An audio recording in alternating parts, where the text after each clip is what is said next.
conciliabule autour des sujets qui préoccupent la transition politique en Guinée.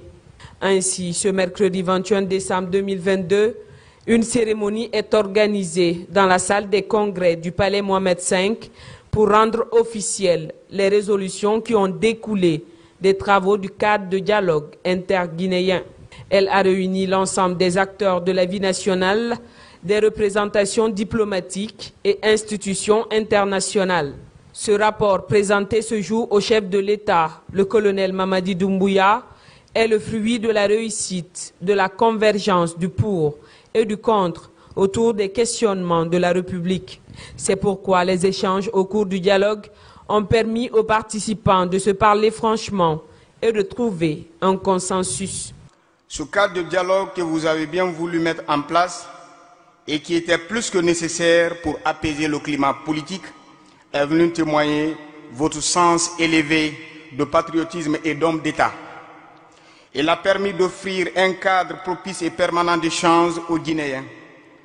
Nous sommes convaincus que ce sens d'écoute qui vous caractérise permettra de substituer la pratique de la rue investie qui s'est développée ces derniers temps dans notre pays à la culture de la table ronde. Ces échanges ont permis aux différentes parties présentes de se parler franchement de manière démocratique sur des questions d'intérêt national. Les conclusions de ces travaux contribueront, sans nul doute, à tracer une trajectoire consensuelle pour l'avenir de notre cher pays.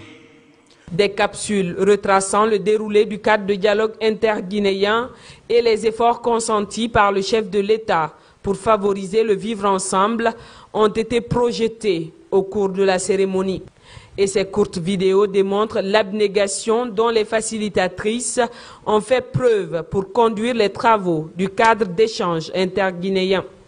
Excellence, Monsieur le Président, nous remercions le gouvernement et particulièrement votre Premier ministre pour avoir su et pour avoir pu respecter notre indépendance tout au long de cette mission. Les échanges ont été libres, contradictoires, équilibrés, transparents, mais aussi passionnés, reflétant l'intérêt des participants. Les discussions ont été structurées pour que les participants puissent donner des opinions, faire des propositions et retenir les solutions allant exclusivement dans l'intérêt de la Guinée. Dr Makale Traoré fait ainsi la synthèse des conclusions qui ont résulté du dialogue interguinéen. Au total, 35 résolutions ont été retenues. Après 74 jours d'intenses efforts, les travaux du cadre ont abouti à 35 résolutions.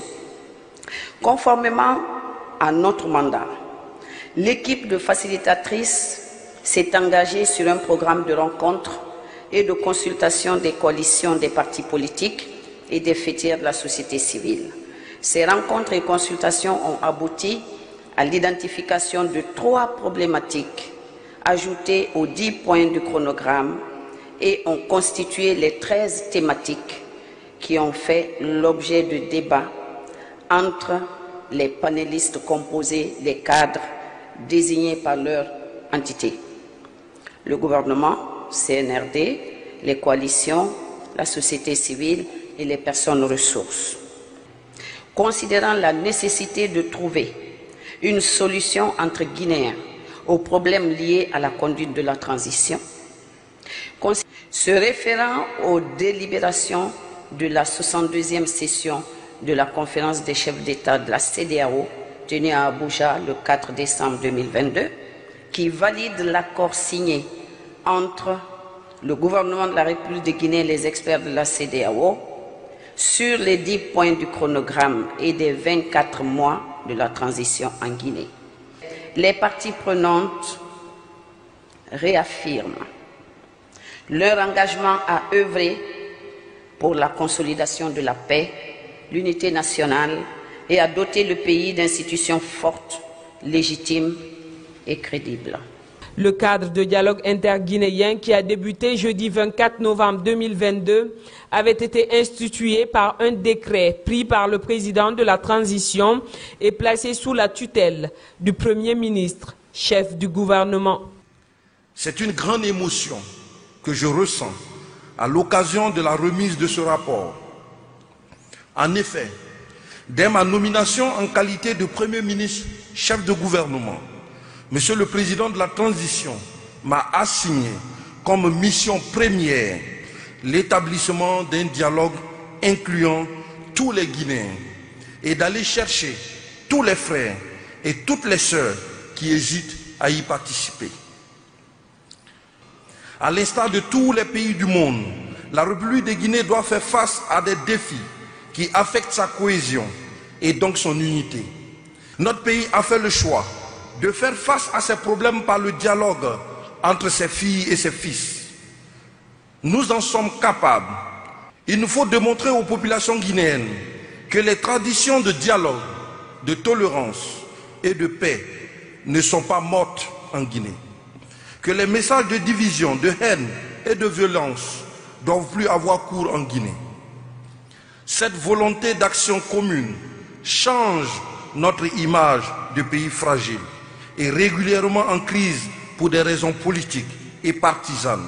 L'objectif final du cadre de dialogue inclusif interguinéen est de débattre de bonne foi du processus de formalisation des institutions afin de doter la République de Guinée d'une stabilité durable au sortir de la transition. Pour plus de transparence, les participants sont invités à signer le rapport du dialogue interguinéen. Par ce geste, ils marquent la preuve de leur approbation ainsi que celle de leur coalition.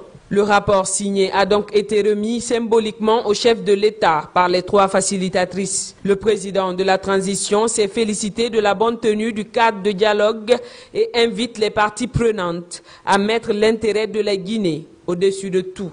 Je voudrais tout simplement remercier tous les participants et tous ceux qui sont ici et ailleurs pour le dialogue interguinéen. Et sincèrement, je crois bien sûr à la divergence des idées, ce qui nous permet de nous améliorer et d'avancer. Je voudrais que, pour une fois, nous mettons en avant l'intérêt de notre pays, nous nous battons pour ça, et bien sûr, nous sommes convaincus de conduire cette transition et de permettre aux futurs dirigeants de notre pays d'avoir un pays assaini, un pays qui, avec ses réalités, s'assume. L'originalité du cadre d'échange interguinéen tient de sa conduite par des Guinéens pour des Guinéens. Les conclusions de ce dialogue seront remises au CNT et serviront de cheville ouvrière pour baliser le chemin de la réussite de la transition en cours dans le pays.